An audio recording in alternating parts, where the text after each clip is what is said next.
Now, my feelings are hurt because no one told me that Martin Lawrence had a new movie out. I had to stumble upon it when I was looking for something on Tubi to watch because it was one of those days where I was just like, I need to find something good to watch, right? So I ran up on Mindcage starring Martin Lawrence and I don't know the other people's names. I was trying to think if there was some other like big names in the movie. So this right here, he plays a serious role. This is, I guess you could put it with horror, but it's probably more in the suspense thriller category with some horror elements, is what I'm gonna say. So he plays this, and I might be wrong, detective, inspector, probably detective. Him and this new girl, she's like freshly, I guess, out of the academy or something. They're looking for this guy who is a copycat of a serial killer. Now, this serial killer, he takes women, and they're usually women that are like sex workers on the street.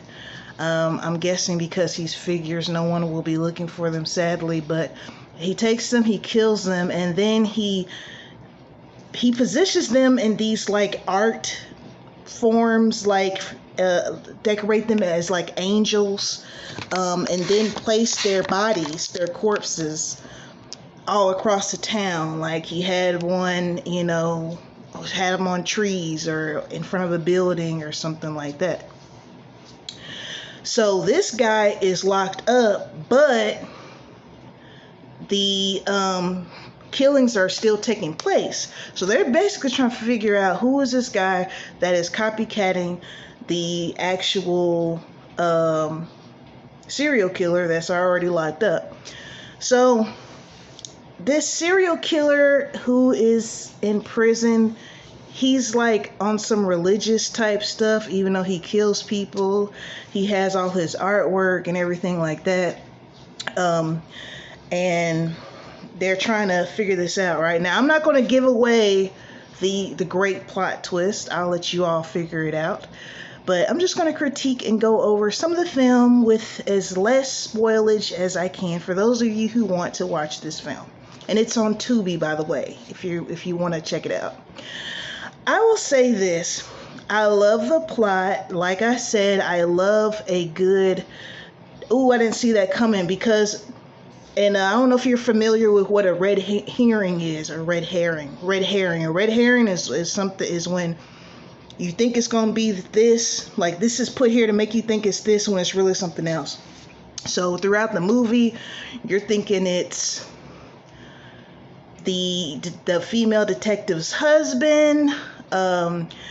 You think it's maybe her dad, because she has like issues with her dad and everything. So I like that you don't really see it coming. Now, for those of you that are really, really into movies, like as far as when I find out who the copycat killer was, I didn't figure that out till I saw it. I thought it was someone else, because I don't want to narrow it down too much for you, just in case, for those of you who want to see it. Okay, so plot's good. Acting wise, I'm just going to be honest, because I mean, it wouldn't be right for me to sugarcoat things. I was not a fan of the female detective's acting. It was a little, what's the word, like, not corny, but like, it's another word in that category of adjectives. I don't know, I just couldn't get with it, And Martin's been acting for 30 years now, because the Martin Show came on in 92, so over 30 years. So he was pretty good. Like I said, this is not a comedic role at all. This is a serious role.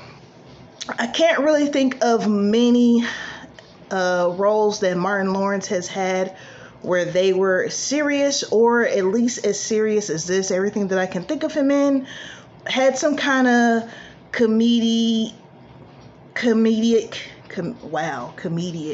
I bet you that's not a word.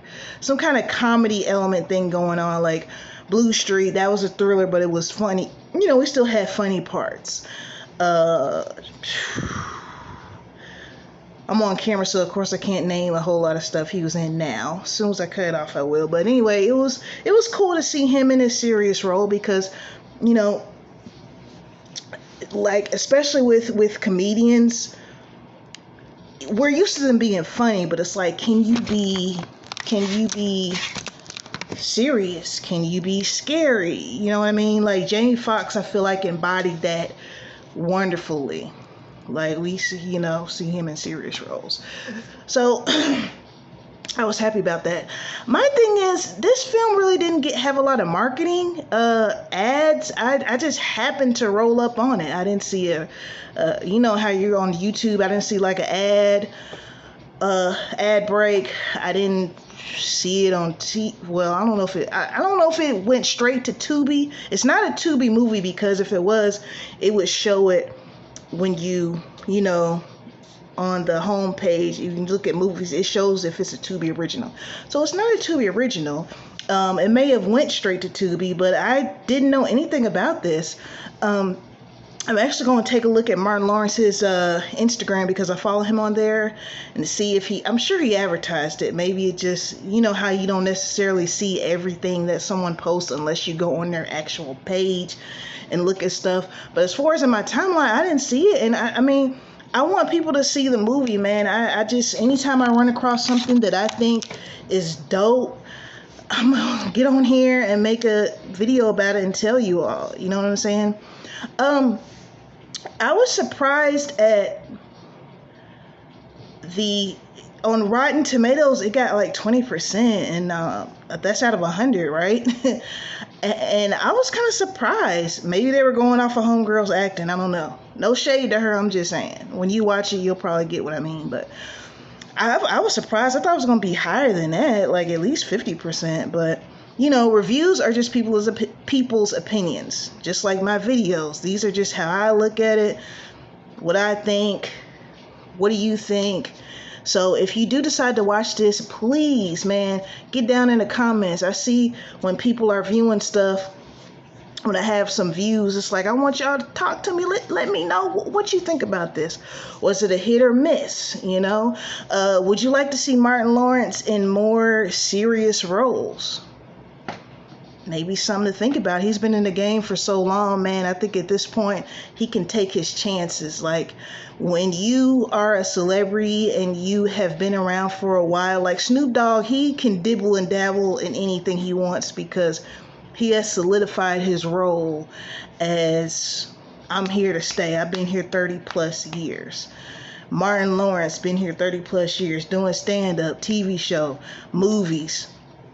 I want to see him more. I was actually talking to someone not too long ago, and I said, man, I wish Martin, because after the Martin show ended, he had some films come out like the next few years, but then he kind of chilled a little bit, and maybe everybody needs that time off. But yeah, Martin, if you happen to see this, small chance you will, but hey, you never know. This is the internet / social media, I guess, if you consider YouTube to be social media. But Martin Lawrence, if you do see this, man, we want to see you back on this TV screen like all the time, brother. Like, whether it's streaming, movies, regular TV on CBS, like whatever.